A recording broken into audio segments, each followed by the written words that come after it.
Good morning, good afternoon, good evening, wherever you are in the world. Welcome to the Celtic Down Under weekend review as we look at Celtic 6, Aberdeen 0 in the the League Cup semi-final at Hampden. I'm joined this week, as always, with Paul Massey, and guest this week, Sean Connolly. How you doing? All right, yeah, it's enjoying this unseasonably cold November in Western Australia. I It's know. very pleasant, very pleasant. Sure is. Much got up to much of the weekend apart from watching Celtic. Yeah, I represented. I was playing in the Asian Cup, representing Malaysia. Because one time I had a stopover in Kuala Lumpur, so I'm about as qualified to play for Malaysia as Tony Cascarino was for Ireland, right? Half the Irish team in football or like. I was playing football. Yeah, I was 11 aside. It's like when our season finishes, they chuck in all these random yes country cups to take you through the summer. So yeah, fair enough. From Malaysia. How did you know? Were you still in? Are you out? Stuffed. Yeah, out. That'll be me. No more football till February. Yeah, I would really say that's probably a bit too hot. So obviously be a bit unseasonably cold today, but it's been pretty warm over the weekend. Paul, how was your weekend, man? Yeah, not bad. Pretty good. Watched a mate do some. It's technically sparring, but basically a bit of white collar boxing on Friday night, which she came out of pretty much unscathed, so that was good. A bit of entertainment there, then a few beers with mates afterwards, and then Saturday was just a pretty chill, and Sunday was, because I'd had a chilled Saturday, I had pull my finger out Sunday, so I was doing a fair amount of household related chores yesterday. But the house ready for your brother coming over. Well, that's it. We think there was a royal family or some sort of visiting dignitary. It's only my brother. So, but yeah, the wife is keen to make sure we're spick and span. So I was messing about with reticulation and mowing lawns and the like, which was all sorts of fun. But yeah, we're getting there. So yeah. 2 more weekends to go before the wee man arrives from Scotland. I promise that's the last mention of the freeloading royal family that we'll make on this podcast this evening. So my parents were up for the weekend. It's my dad's birthday, so had dinner with them on Friday night, and they stayed the weekend. So I got to watch the game at 1:30 in the morning with my old man. So that was a nice wee treat. And yeah, again, same as you, trying to get the house ready. Finally, the gardening's finally done, I think, and I got a chance to do some barbecuing on Sunday. It's never done though. That's the problem with gardening. It's done.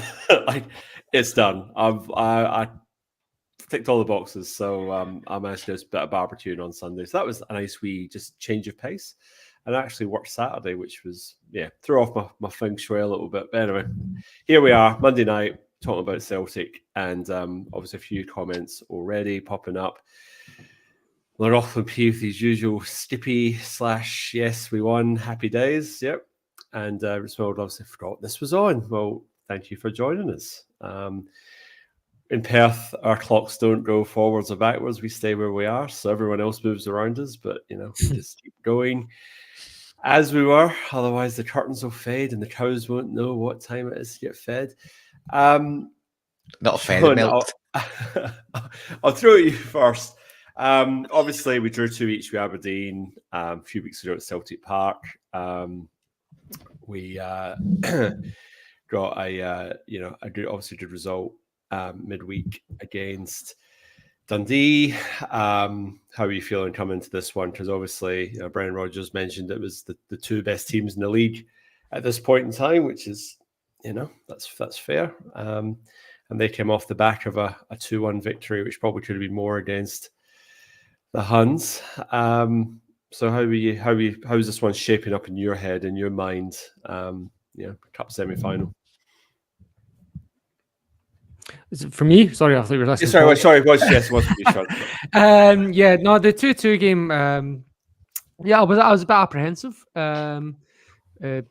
I shouldn't have been, really. The big pitch suits us more than any other team in Scotland, so I really should have been a little more confident. First time that Aberdeen have had to deal with a tough midweek game followed by some weekend action. From what I didn't see the whole game because I was watching the Celtic game, but from I gather they put a shift in against Lazarus FC on the Wednesday.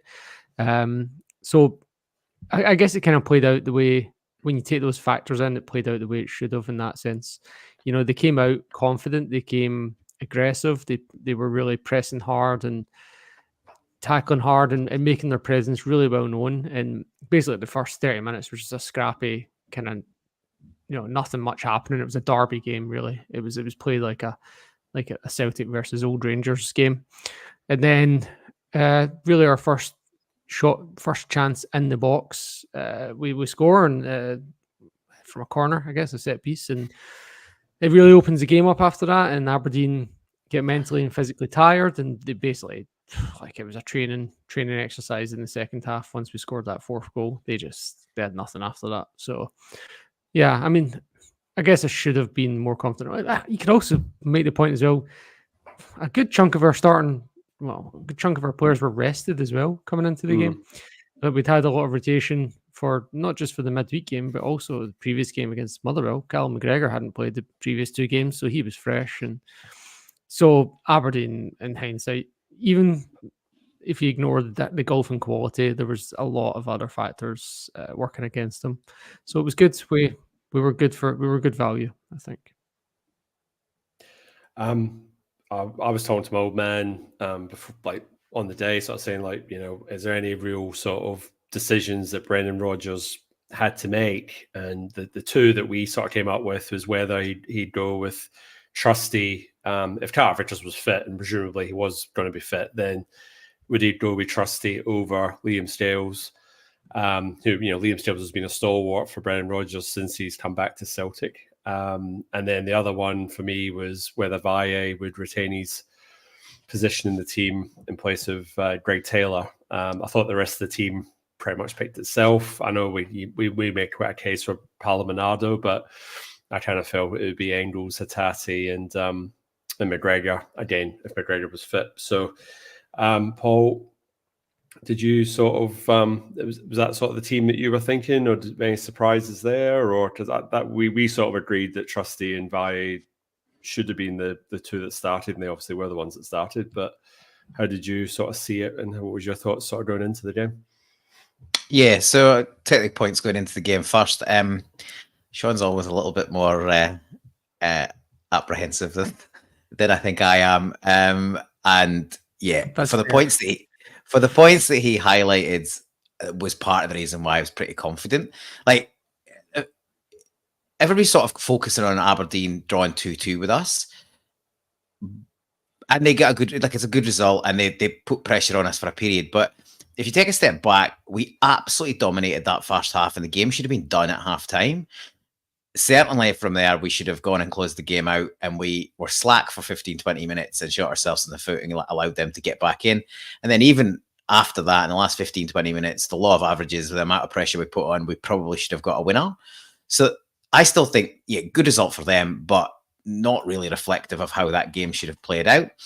And yeah, with them putting themselves through the mill, both emotionally and physically, to get a great result in midweek.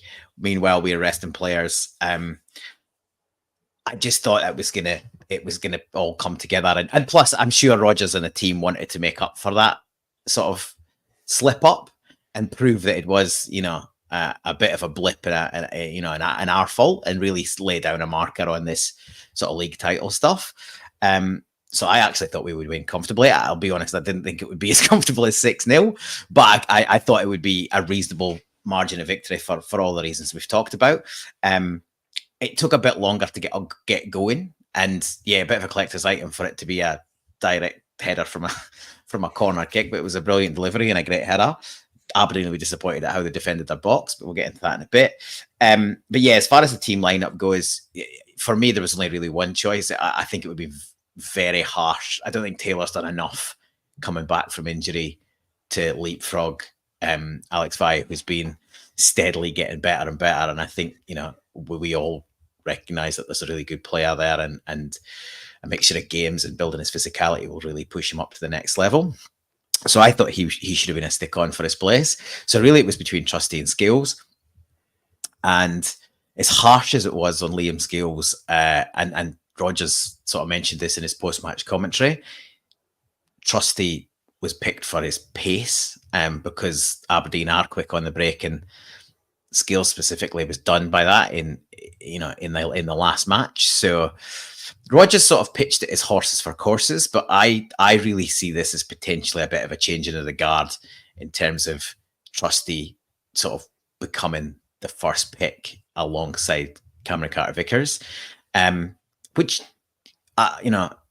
Scales, I was a critic of Scales last season, and he's equally as much as I've been a critic of him last season, I've been praising him this season. He's probably I think he is the most improved player in the Celtic squad between this season and last season. But you don't spend $6 million on a centre back and not give him a chance to get in the team at some point. And I think obviously the injury to CCV allowed him to get game time out of position, and he's gradually grown into that. But I thought Trusty more than justified his position. They weren't tested particularly from a defensive point of view, but his distribution, and generally how he went about his business and playing forward passes with minimal touches, there's definitely he's an upgrade. He's an upgrade offensively, and I think he's probably an upgrade defensively as well. So yeah, I think harsh on Scales based on his performances, but I think probably the right decision, and I think the result obviously vindicates that, and I think you'll start again in midweek. But yeah, I think that was really the only decision. The rest, as you say, picked itself. I think, yeah, interesting seeing Trusty sort of on that left-hand side, with Carter-Vickers partnering him, and I think the defence just looked steady the whole match. I agree. I don't think they had terribly much to do. I think Castle Schmeichel had a save to make, or maybe one or two half saves near the end.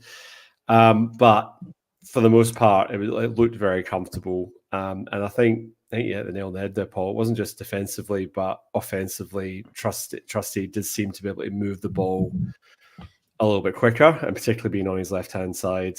Obviously getting on his left foot a bit quicker. The ball seemed to zip around a bit more. And I know Brendan Rodgers wanted to move around quicker. And in the second half, we lifted our intensity levels again because 3-0 wasn't enough. But you could tell Rodgers a wee bit sort of antsy on the touchline. Obviously, he's slip-ups aside, but kicking the ball away and getting a little bit annoyed. And that was us, I think, at 3-0 up at that point. So, he obviously wanted to lay down a bit of a marker himself and sort of say, well, look, if this is the second best team in Scotland at the moment, then we want to show that, we're cut above that again. My dad and I were sitting on the couch when the first goal, obviously was at the couch watching the game, but just before the first goal, and Dad goes, we could take that many corners and we waste the time. I usually go for a pee or I go get a drink or whatever when we have a corner.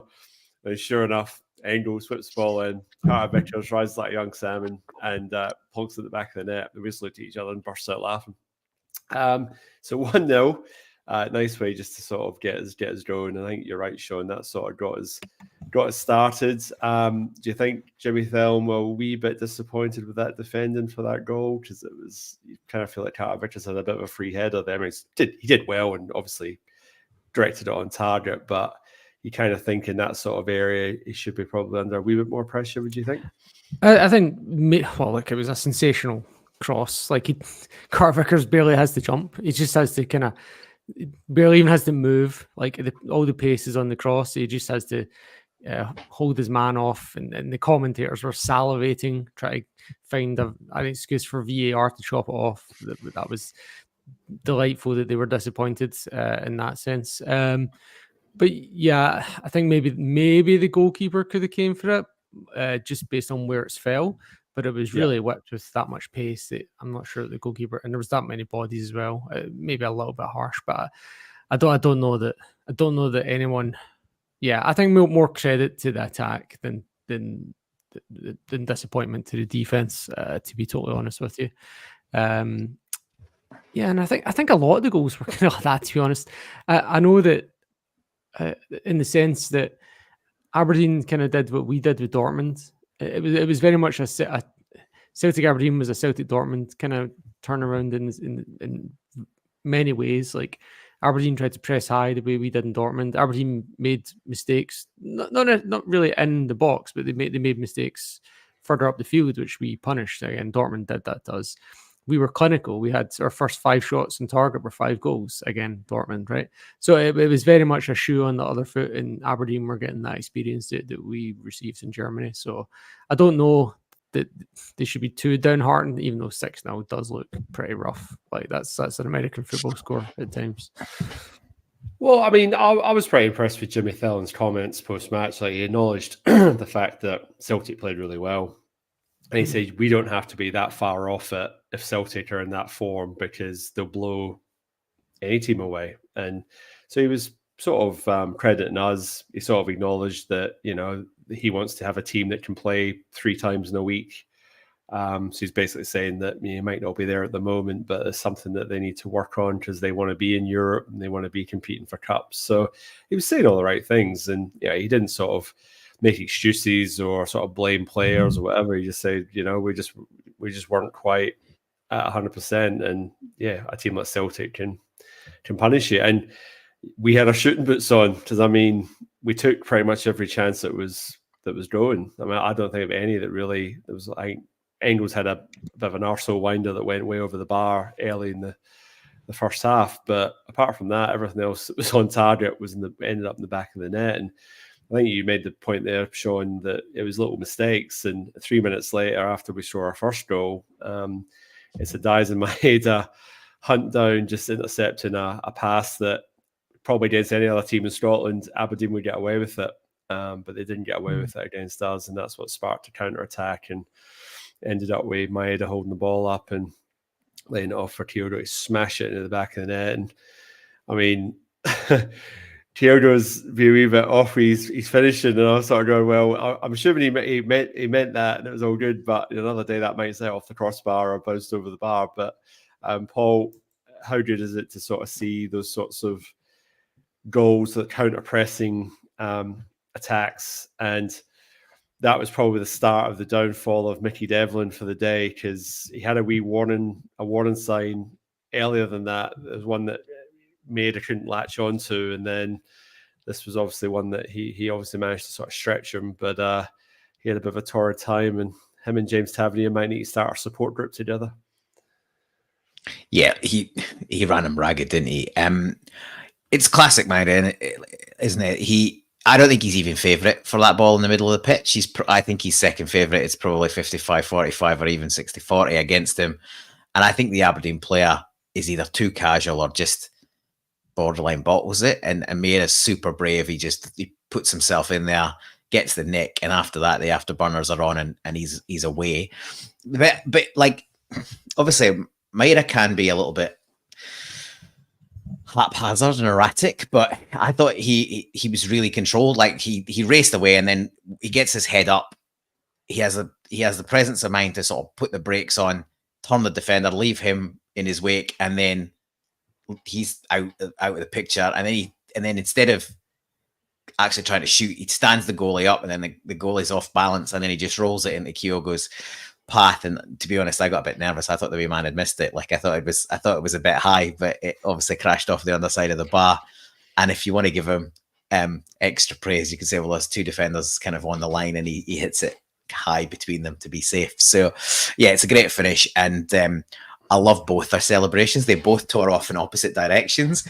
Maeda sort of waited and then saw it hit, and then he ran away with both arms up, and Kyogo ran off in the other direction with both arms up, and then he looked around to point to say thanks to Maeda, and he was nowhere to be seen because he charged off in the other direction. So yeah, I just thought that was brilliant. And then obviously the celebration with other players, I think like Engels was first there, and you know they were all really pleased for Kyogo, because I don't think he's been massively off form. He's been getting himself into good positions.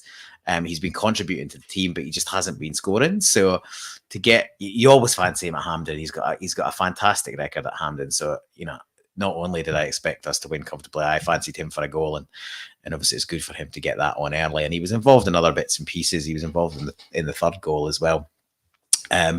Although Nicholas Kuhn was probably more heavily involved in that one.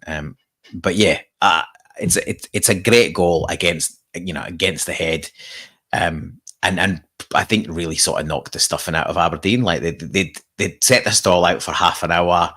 As Sean said, they'd been aggressive, too aggressive. They picked up 4 bookings in the first half, and they should have probably had more. I've no idea how Nielsen managed to stay out of the book till the 59th minute. He's lucky to finish the game on the park, to be honest.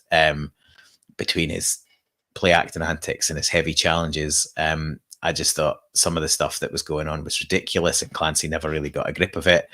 But yeah, they were compact and deep, and they were frustrating, and we would dominated the play, but just didn't have that final ball. We were trying to pick a perfect square ball or perfect pass inside the box, and they were all getting blocked out.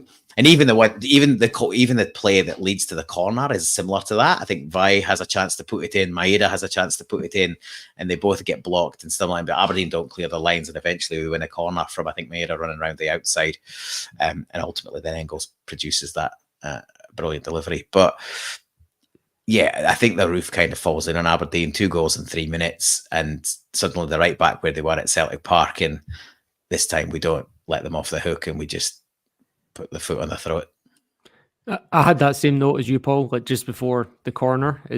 Literally the note I've got before that is Kuhn and Valle both unable to find cutbacks due to congestion in the box. And the thing is, Aberdeen were pressing high, but then they were also getting back and packing that box. So they were like, at the time, and again, I was thinking at the time, like, it's like they had extra players on the pitch. I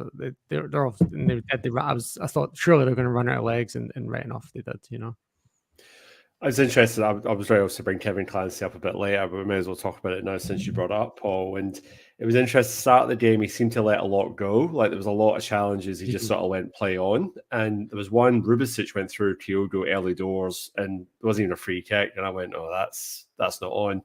And then he ended up booking Rubicic on 16 minutes, and that was him basically walking a tightrope for the rest of the game. I don't know if it was the third or fourth goal, but it was definitely one of the goals where Rubicic was caught in no man's land because he couldn't just go clattering in because he would have pretty much given away a second yellow and he'd be off the park. So that ended up paying dividends for us. But the one for me that was a bit dubious was the yellow card of Callum McGregor, which was a real nothing challenge, and I don't even think he really even got the guy, and he sort of won the ball, and yeah. What's help me out here, Sean? What does that mean? He bought the yellow card. And then even the one Duke got booked for 2 minutes after that on Asia, I don't really think that was a booking either. I mean, it's a free kick, but I don't think that was a yellow card either. So Kevin Clancy sort of went from let it all go to every tackle's a yellow card in the space of like a minute, and it's like I don't understand. Like, especially that was Callum McGregor's first tackle. Well, yeah, you put a tackle in by that point, and it's just very inconsistent, and that's what frustrates me. And as a player, it would annoy me, and as a spectator, it annoys me. It's like, well, where's your standard? Where's your consistency, sort of thing? But I don't know. I think I'll throw it, Sean, because you're the referee in our panel tonight. But what do you think Kevin Clancy was thinking? Like.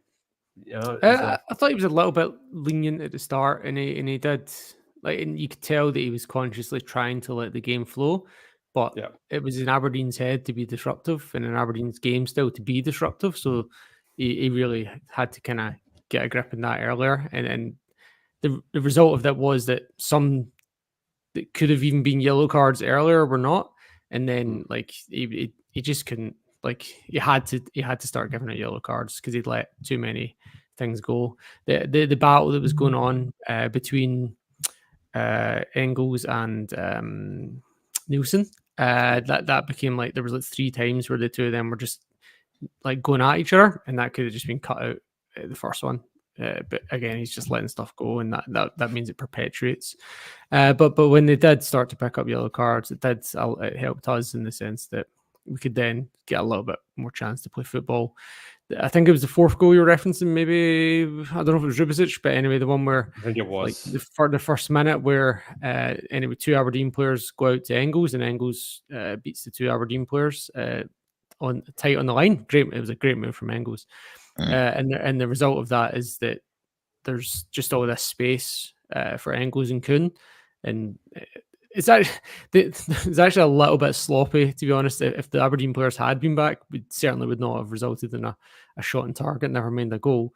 But having that space allowed us to get the run on and even have a couple of bad touches / decisions before it ended up falling to Maeda to make it 4. So yeah, that I think Clancy had a good game overall, but I think he should have been a bit stricter earlier, and then he wouldn't have had to give out all those bookings. I think looking at my notes here, it's like between a 20-minute spell, he gave out 5 bookings in the first half. Yeah. So, yeah, and he could have really got a grip on that before that became an issue.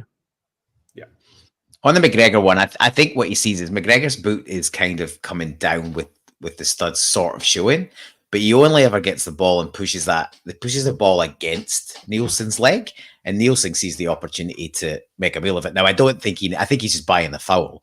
I don't think he's necessarily looking to get McGregor booked, but there's no contact. I'm saying that though, Nielsen was doing the old thing with Engels when he was, and to be honest, between his fouls and that early on, one of those should have garnered the booking, in which case either wouldn't have been able to do the foul that got him booked later on, or he would have been walking. So yeah, I think Clancy's just bought the action of McGregor's leg plus the reaction of Nielsen going down an absolute heap and rolling around and holding his leg and stuff.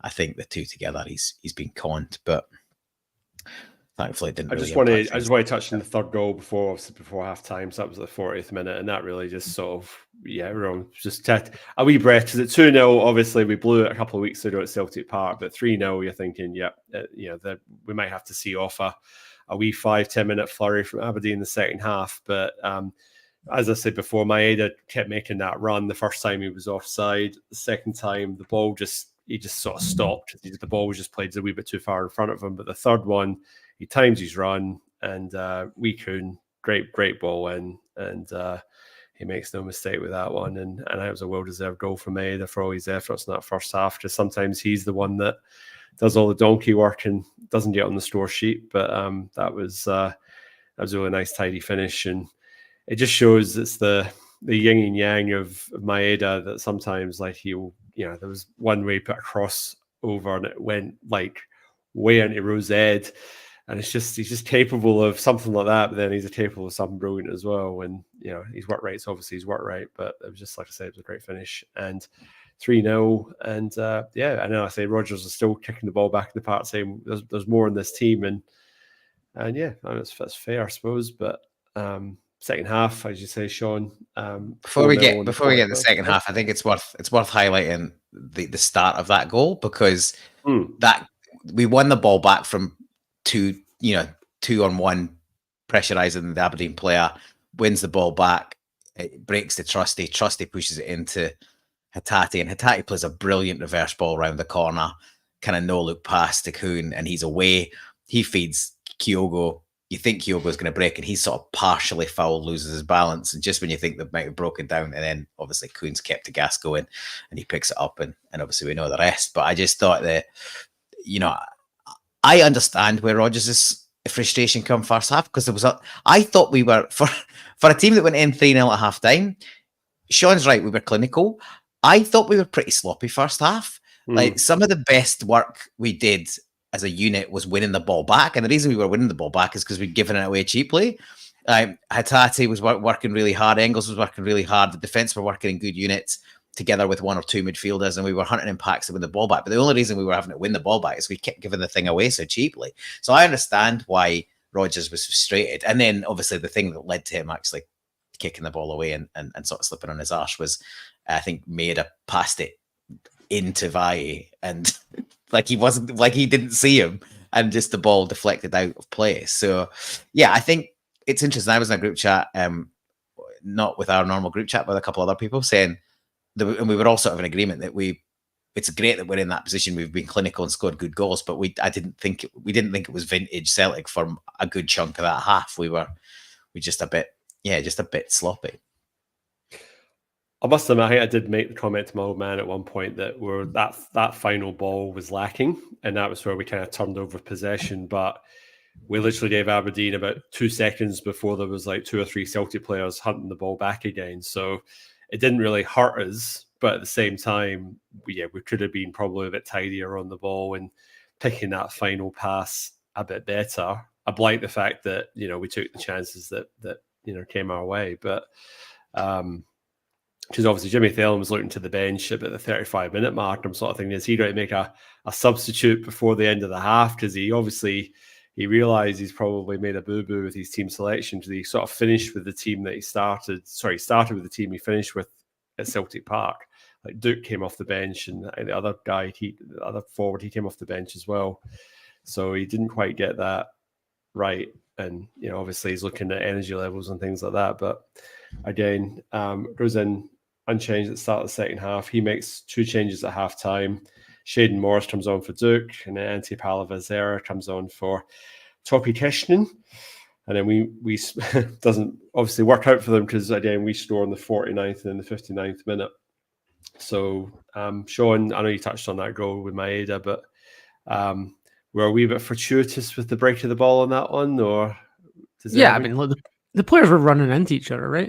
And the ball just kind of bounces off. And I think there was 2 fortunate deflections on the way, and fair enough to the finish. It's good movement to be in the position. I haven't actually verified this, but is Maeda officially our top goal scorer? I'm pretty sure he is, right? I think in all competitions I read somewhere he's got 9 goals, so he must be. Yeah, in all competitions, because he's not in the league. I think our top scorer in the league is Callum McGregor, actually maybe Kyogo, McGregor, Johnson are all in 4. But I think if you add like the League Cup and stuff in Europe, I think Maeda is our top scorer. I'll verify that in a second, but I'm pretty confident he's a few goals ahead. I think a hat trick probably puts you ahead of everybody at the moment. I think I saw something on Twitter this morning or yesterday. It said 14 appearances, 9 goals, 3 assists, maybe, which is a pretty awesome return, to be honest, this early in the season. He's the last Celtic player to score a hat trick. So he scored a hat trick last season, and so he's sort of retained that distinction to himself at the moment in terms of scoring hat tricks. So, but no, again, right, he was in the right position at the right time, and again, Devlin just sort of like nowhere to be seen. But you take them every day of the week. I've got it here. Daisen Maeda, 9 goals, top. Nicholas Kuhn, 7 goals, second place. Again, all competitions. Kyogo, 6. Adamida, 5. Johnston, 4. McGregor, 4. So yeah, Maeda's top by 2. And then Kuhn's just in behind on 7. It'd be interesting to base that on minutes as well, to see minutes per goal, especially like we comparing it with Kyogo and Kuhn. Because Maeda, I feel, was probably the player that plays the most, would you say, in that out of everybody? Like he seems to be he's got the most minutes, but not by a significant distance. Not by a significant amount, okay. He's 1,046 minutes, whereas Kuhn's 978 and Kyogo's 909. Goals to minute must be Adamida. Goals to minutes must be Adamida. It's close looking at it, yeah. So because he's in 5, so he's goal every 91 minutes for Ida, and it's 116 for Maeda. So yeah, I guess it goes to Adamida, yeah. That's probably more impressive on Maeda though, given how he's a constant starter, and he finishes most games because he's got that energy in him. So yeah, it's probably is a more impressive stat, to be honest. Anyway, we digress. I know. So 59th minute, we make it 5-0. Nicholas Kuhn, good individual effort, and one of those ones again. Another day, it will curl past the post, but this time he absolutely rifles it and sends the centre half. It wasn't Rubicic, it was the other centre half. Sent him wrong-footed, just creates enough space, enough angle for the shot. And great finish, and really nice goal. And I thought Kuhn was actually quite dangerous when he did get on the ball. Like he didn't get on the ball a whole heap, but when he did, he seemed to get a bit of a feel that something was going to happen, like whether he cuts inside or he overlap. We had AJ on the overlap, the underlap, but I kind of felt his contribution per touch felt more significant. Like every time he got it, didn't get much of it, but when he did get it, you felt like he was a threat. So sometimes I don't know, and I think Sean, you might have made the point here, and I think that is valid. Is that with Hampden being a bigger ground, or maybe it was you, Paul? One of you made the point. I just think that it suits Kyogo, it suits Maeda, it suits Kuhn. We just have a bit more space to play in, and we seem to get sort of a good return at Hampden, and that's Brendan Rodgers, something like 30 something goals to 6 in all Hampden matches. He's never lost a game. He's never lost, but like the goal difference is like 34 to 6 or something like that. It's some insane amount. Like it's quite an impressive stat. We had a shocking record at Hampden before Rodgers arrived. Like the players were like, remember Neil Lennon won like every game in his caretaker and then loses to Ross County at Hampden. We were really poor at Hampden before, and Rodgers kind of turned that around psychologically, and it's just been ever since, you know. Well, he just framed it around the thing that, you know, there's 4 teams that could get into the final, and, you know, we have to earn the right to compete for the cup, and it's all about getting there. There's so much point in looking at the cup and going, oh, we want to win it. You've got to actually, you know, earn that right to get there in the first place. But, you know, I thought the team was switched on. And like I said, final pass sort of breaking down aside, the pressing was fairly good. And like I said, it was just every time Aberdeen got the ball, they were under immense pressure. And that was the point. As much as Liam Stales got hung out to dry for that goal at Celtic Park, it was the fact that Jamie McGrath had all the time in the world to play that pass through in the first place. The pressing on him wasn't there. And, you know, they were a different beast when they didn't have all the time in the world to be playing those sorts of passes. So I think that's important, like defending from your front three and your midfield three. But yeah, they were good. And I suppose before we finish the substitutions and then the 6th goal, but I thought that was probably Rio Tati's best game in a while. I thought he was exceptional. He covered every blade of grass, and he was responsible for a lot of the play moving forward. And I thought Engels had a good game. He had a good game as well. McGregor, I thought was okay. He gave the ball away 2 or 3 times, I thought, which was a little bit uncharacteristic. But for me, Tati really lifted his game, and it's just, again, comes back to consistency with him now. Is like he really needs to be trying to hit those heights more often than not for me. But he's clearly capable, and he's still one of Celtic's best midfielders if he's on song. But Paul, the midfield 3, Rodgers got that right in terms of who he picked and performances. Well, yeah, I think I agree with you. Callum McGregor didn't have one of his best games. He's obviously coming off the back of a bit of an injury knock and 2 games out, so, you know, a little bit rusty. I think he was one of the culprits in that first 30 minutes where we did give the ball away a bit cheaply and we were a bit slack and sloppy. But he's still the skipper and he grew into the game, and, you know, there's better performances to come from him. So his place isn't under threat anytime soon, even if he is the wrong side of 30. I agree with you. I thought Rio Tati probably had his best game of the season. As I said earlier, he did the dirty work really well, which he doesn't always get the credit for and doesn't always get noticed. But yeah, he covered the ground, he closed down, he won balls back, he fought for everything, and he got us turned around and going in the right direction. He had some great passes. He was involved in the 6th goal as well, in terms of the forward pass that went through to Bernardo with a little flick to sit in AJ, and then obviously he squared the ball for Mera popping up at the back post to tuck it away again. Brilliant team move for the 6th goal. Admittedly, they were sort of waving the white flag and throwing in the towel by that point, but yeah, great goal. And I was, you know, I think the criticism that's come on Engels' way has been harsh. It's based around his fee rather than, you know, anything else. He's a 21-year-old kid who's only been in the country for a few weeks. He's shown more than enough in that time for me to say that he's got every opportunity to be a really good player for Celtic, and he's been contributing at a good level. I thought he had another good game, 2 assists, and involved in others as well. So he obviously gets things going with a perfect cross for the corner. It's him at the 2nd attempt that puts in Kuhn for his goal. Obviously tried a little back heel to try and put in Maeda through the gap, and it got blocked, but he was switched on enough to get, you know, bounce back up and slide in and get his foot on it and pass it through to Kuhn to give him the opportunity. And then obviously it's a brilliant finish from there. He was galloping down the touchline for the 4th, as Sean touched on earlier. And again, he was willing to mix it. You know, Nielsen was wanting to throw himself around, but he wasn't prepared to stand off.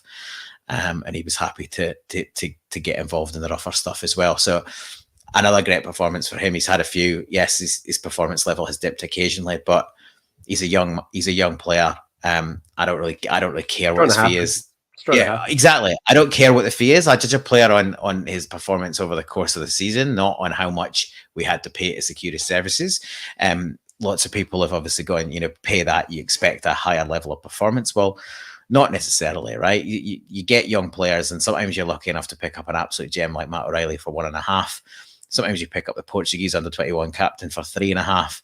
And in other cases, you've got to push the boat out to secure a player, and you end up spending 11 million. But the point of it is he's a good player, and he will only get better under the tutelage of Brendan Rodgers and with more game time.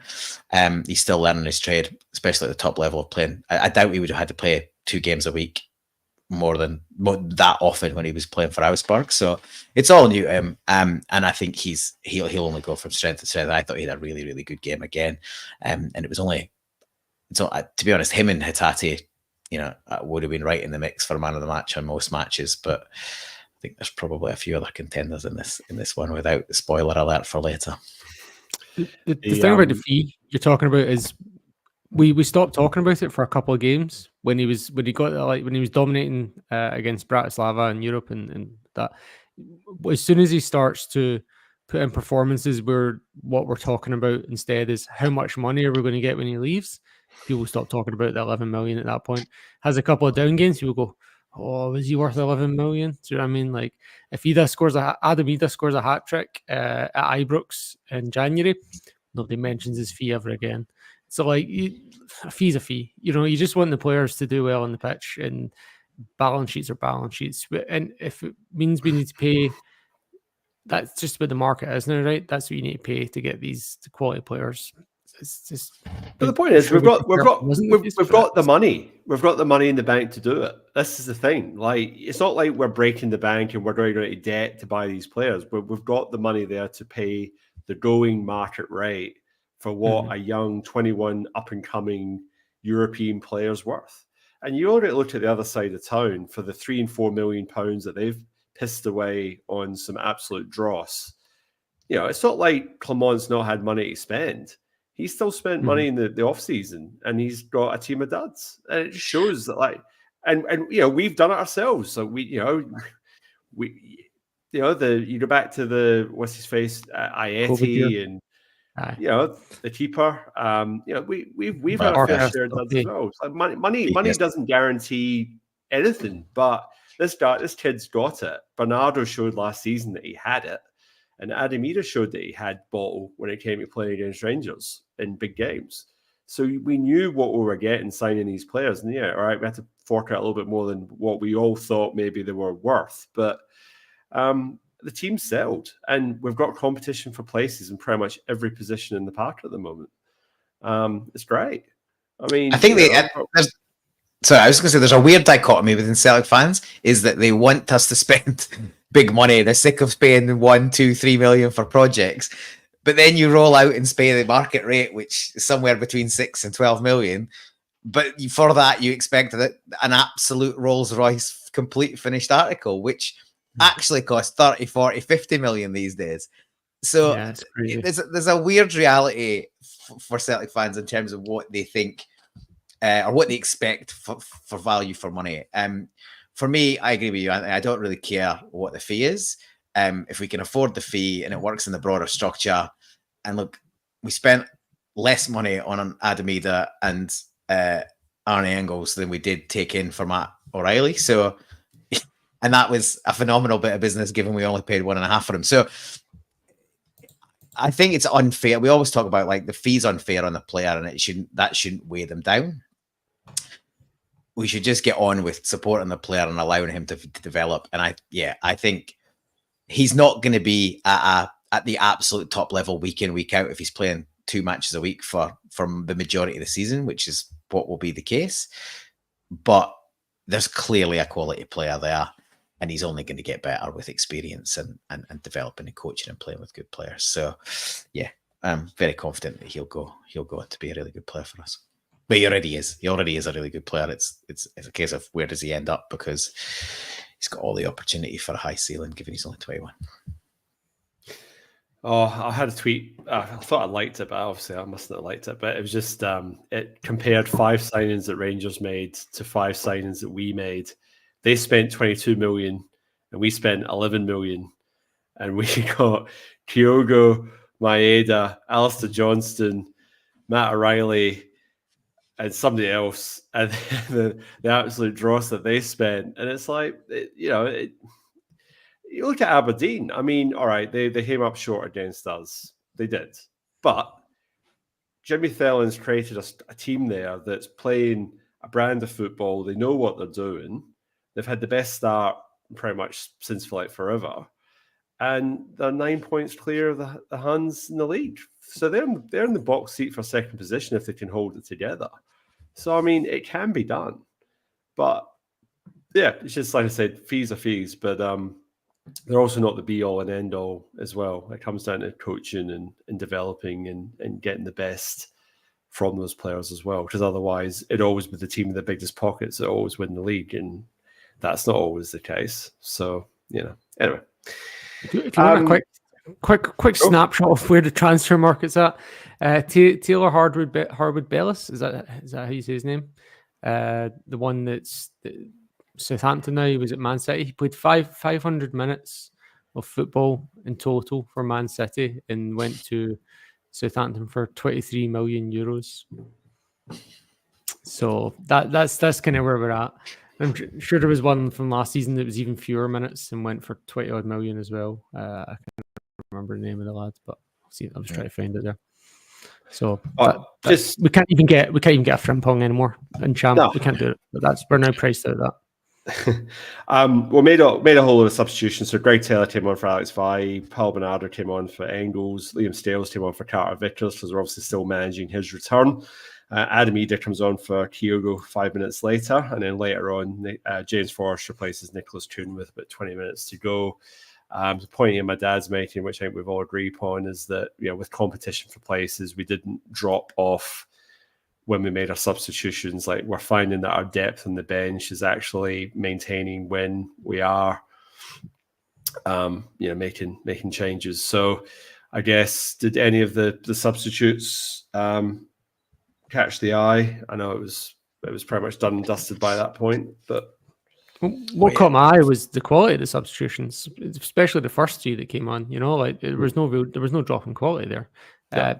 Scales, Taylor, and Bernardo were all easily first team starters in the last 6 weeks or so, right? So there was no real drop off there at all. And I thought Scales, when he came on, there was actually I was ready for him to try to prove himself, and he actually didn't. He came on and he played his game rather than acting like a player that had been dropped.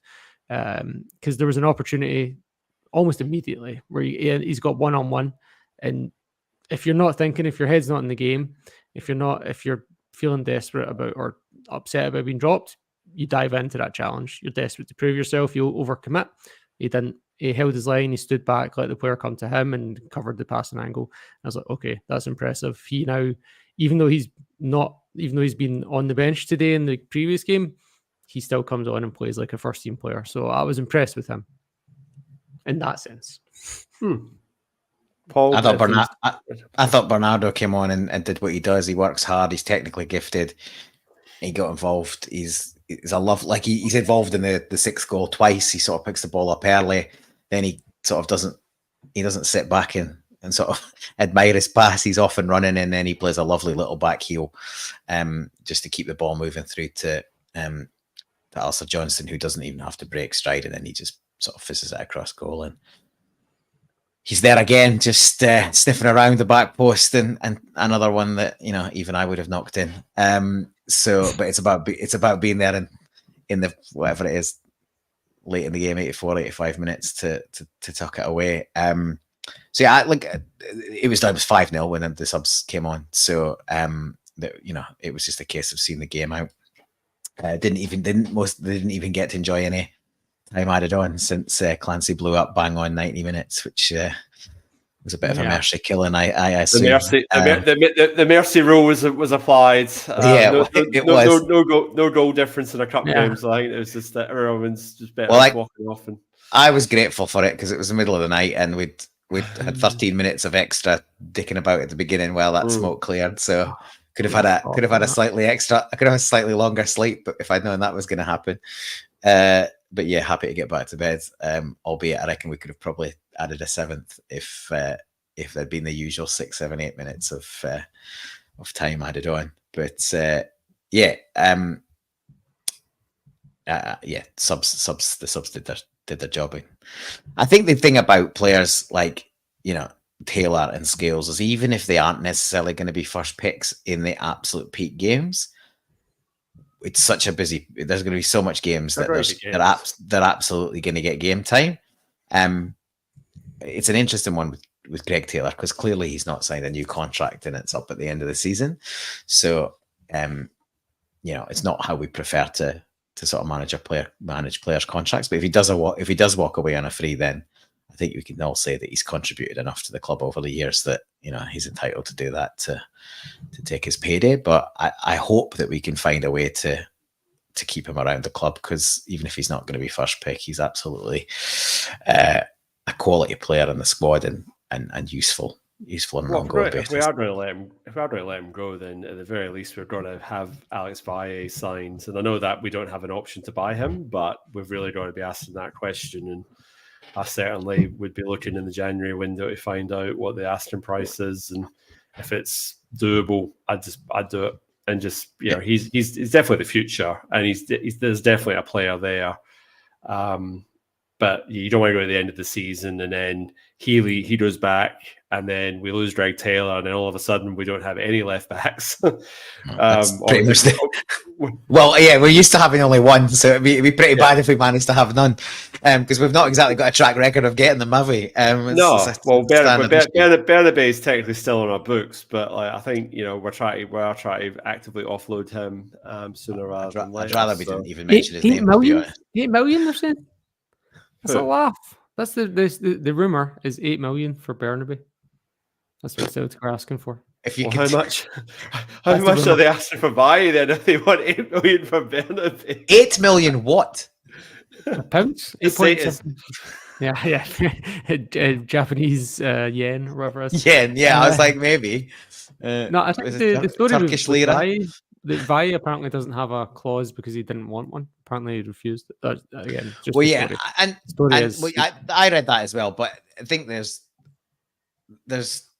not wanting one at the outset when you don't really know what you're going into, and then potentially going, this could be a good place for me to push my career on for another season or two. So I think it sounds a bit cliche, but Celtic does get under the skin of most players that come in and are successful. So I wouldn't be surprised that if Barcelona are willing to do business, we could potentially sign that kid on a contract. And yeah, he might only stay a year or two, but it's a stepping stone for him, and it's a good bit of business for us. I'd say it makes sense if Barca, he's not going to get a game in Barca, so he should come to us and Barca can have a buyback clause like they had with Mark Rosas and whatever sell-on percentage if they don't use their buyback. I absolutely, I agree with Anthony. I would do it if he's open to it, him and his agents are open to it in January. I'd get it done then, and then at least you've got one. But then it puts the ball back in Greg Taylor's court as well. So then he has to make a decision. Well, am I going to fight for my spot, or am I going to go back and play for Kilmarnock or somebody else in the Premiership and as a free agent? So I mean, it gives him a decision to make. I think he'd get a gig on probably more money in the Championship. Probably, I would expect down south. Yeah. That's probably where I would see him ending up if he doesn't sign a contract with us. But last thing I say on the game is on the 6th goal, we've talked a lot about what happened at the top end of the pitch. The thing I was really impressed about with Trusty is he was pressed from the centre of the pitch, and for a player who's naturally left-footed, it would have been really easy for him to turn away from that press and push it back to Kasper Schmeichel and allow things to recycle. We're 5-0 up at that point. He doesn't. He's confident on his right foot and he pushes it up and then up the sort of between the basically in the channel on the right hand side, and then from there we're away and opens up the play. So yeah, just been quite impressed with Trusty's passing and his willingness to look for forward passes, especially even on his wrong foot on the wrong side of the pitch late in the game. So yeah, his last 2 or 3 performances have really sort of started to show why we were willing to spend the money on it, on him. And a lot was said that he was a confidence player. Well, I think his confidence is up at the minute, and long may it continue. Fair enough. Fair points. Martin Nichols saying, can you wait for the more? Send it on. Predictions? What's tomorrow? Well, it's Tuesday night, Wednesday morning, isn't it? We're playing the Tuesday morning Super Scoreboard. Is that what we're saying? No, we got Leipzig, haven't we? Leipzig. Tomorrow. Oh, sorry. Yeah, that's okay. Tomorrow. Yeah, great. Predictions? Leipzig got beat 2-1 by Dortmund on. Yeah. Look, I'm hopeful for a win, but as Paul mentioned earlier, I'm forever the pessimist. So I'll go 1-1. I think a draw is a good result. I've said this multiple times. It's not outside the bounds of possibility that we could win. It's equally not outside the bounds of possibility we could take a bit of a doing. It's there. I reckon it's do or die for in this game for their campaign. Like they've obviously lost the first. They've lost 3, but to great sides: Juventus, Atletico, and Liverpool. So they're obviously no mugs. That's so hard. I know. So and they've got Inter Milan still to come, I think, and Aston Villa as well. So like of the 8 games, I think they've only got 3 you would say are really winnable for them, and we're one of them. And we're one of them. We're one of them, and we're the first of the 3. So if they've got any interest in progressing in the Champions League, and they don't, and they aren't got more focus on the Bundesliga, because I think they were second until that game on the weekend. I don't know if they still are. Then if they are still interested in that tournament, then I think that they're going to come out and have a right go against us. So, yeah, we won't be able to play like we did against Dortmund. We won't be able to play like we did last night or a couple of nights ago to Aberdeen. We'll need to play closer to how we did in Bergamo, albeit probably not quite as defensive as that. I think we've obviously got pace out wide. I think that's where we can hurt teams. But yeah, I'd take a draw right now. So yeah, call it a goal scoring draw is the closest. I think the point stands. The point stands for the weekend. The point stands for the rest of the weekend. Like Aberdeen showed, if they were a wee bit off it, we absolutely annihilated them. And the same could be said for us if we are a wee bit off it against a Leipzig, whether we're at home or not. We really just try to make sure we're on our game, our press is strong, and that we're defending as a unit. So I must admit, I'm a little bit more buoyed by having Carter Vickers and Trusty as a central defensive pairing. It does look a little bit more steady, and AJ and Valle. So I think the one thing about Valle is he does play more like an actual out and out left back.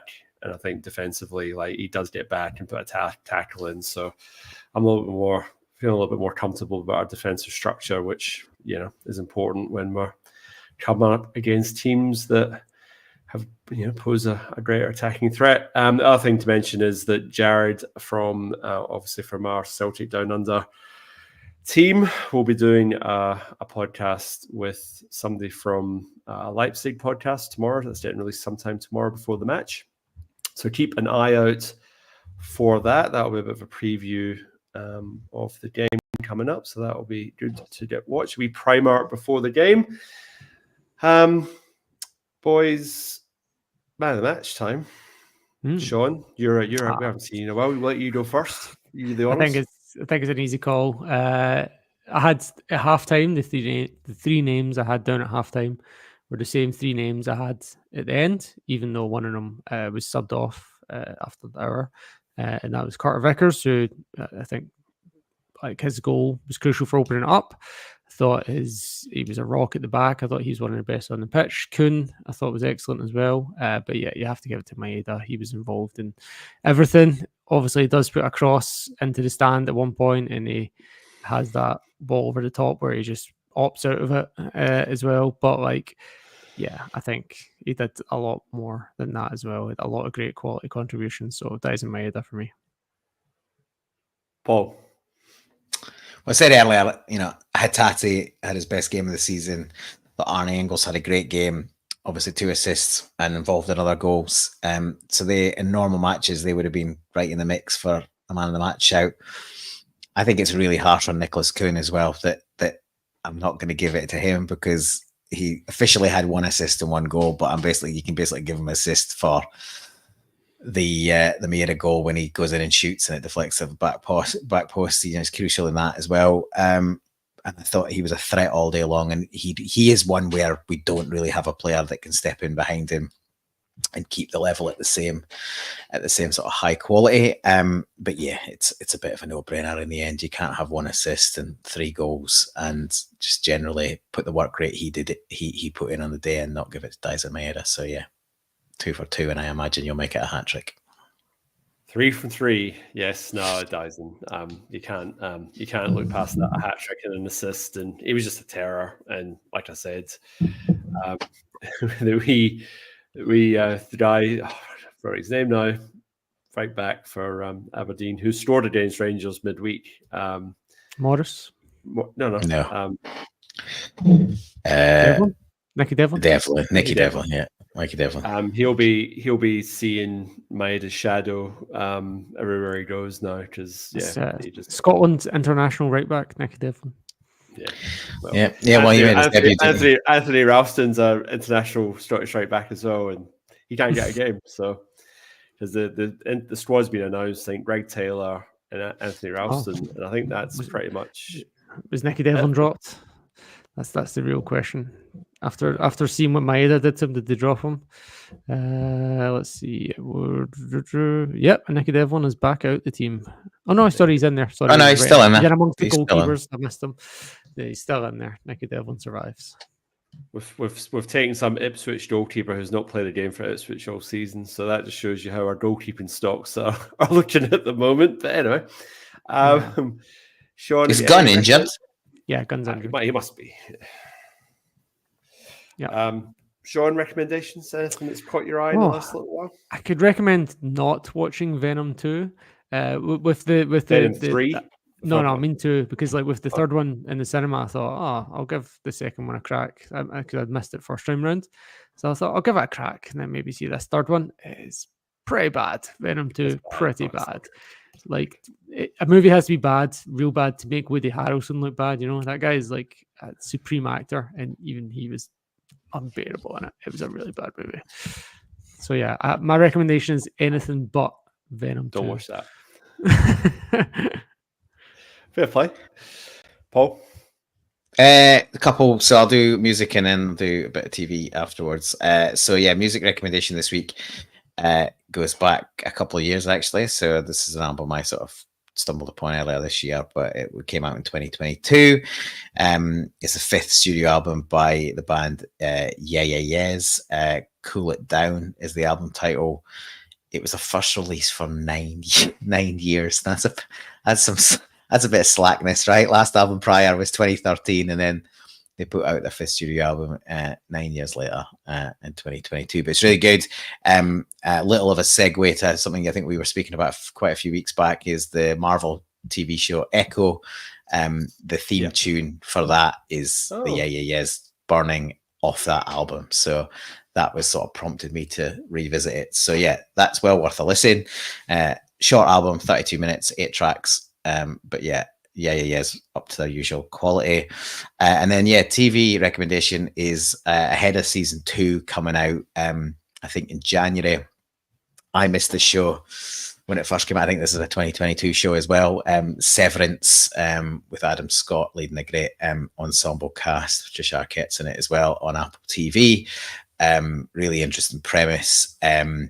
Basically, they've created a technology that you can opt in on, which severs your selves or memories, and when you walk into work, you're completely unaware of anything that happens outside of work, and then when you leave work, you don't know anything about the work you've been doing, and you're just back to your normal life. And so people that outside of work may actually be people that inside of work, but that isn't that connection. And it's generally a sort of, I guess, it's got dystopian overtures. And it's the kind of show that's great in time as you're watching it. I'm only like halfway through the first season, but you're not exactly like it keeps you guessing. You're not really sure where it's going. You know that there's going to be some sort of revelation or twist or something coming, but I think it's pretty difficult to pick where exactly it's going to go. So, yeah, definitely a bit sinister at parts, but really good watching, great cast, and yeah, another brilliant show from Apple TV. Very good. So I add it to the very long list. So I'm started watching Slow Horses, which I don't know if I mentioned that last week or not, but I have started. So I'm going down that rabbit hole, as it were. So that's my long series to watch with my wife. And I also managed to watch the latest Transformers movie, Transformers 1. So that's Chris Hemsworth playing Optimus Prime or Ryan Pax. I've heard it's good. It's good. It's very good, actually. Scarlett Johansson's in it, or not in it, but she's a voice actor. There's a couple of other well-known voices in there as well. But yeah, Stanley S. Steve Buscemi. Really good.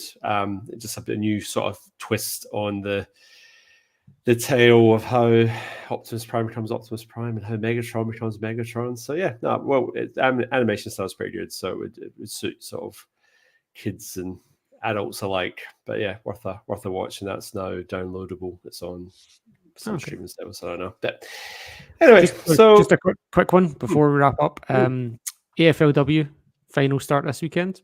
Yes, the standard is way better than it was in the past. So I've been going on to a few Dockers games this year. It's very enjoyable. So Dockers is Saturday at 4 p.m. If anyone's interested, but support all the teams. It's actually a surprisingly good standard if you want to tune in on TV or get along. Is it Fremantle Oval or is it Optus? So it's a Fremantle Oval, yeah, which is actually quite good as well. I've been enjoying going on. It's $15 a ticket. The kids free. I can't remember, but it's $15 for an adult. Yeah. Excellent. Well, guys, thank you very much for joining us. It's been a pleasure. We are into our cup final. So that's the 15th of December. We're talking about just before we came on air. So we're crossing our fingers for a midday kickoff in Scotland, so we can get make a bit of a night of it. Because we've got a run of pretty late nights / early mornings for the next little while. So fingers crossed the police get involved and. Interesting fixtures that week as well. We've got a trip to Zagreb on the Tuesday. Obviously a bit of travel, but we've got 2 days extra because they play Ange Postecoglou's Spurs at Ibrox on the Thursday night. So two less days recovery for them. So no doubt the excuses will be in early, but yeah, that's going to be an interesting week. Ange ball followed by Broge ball. What could go wrong? All right. Thank you very much for joining us. Obviously, guys, you know where we are on our socials. Please like the episode so that more like-minded Celts can see us. I will be back next week. I didn't even look that far ahead to see who we were playing at the end of the week. Kilmarnock, I think. Kilmarnock? I did look up. Kilmarnock, I forgot. Kilmarnock away, I think. Kilmarnock. Well, yeah, we're always away after playing. Europe, it's Kilmarnock away. Yeah, it is. Yeah, cool. Kilmarnock away it is. We will be back next week. All I have to say is, hail, hail. Hail, hail.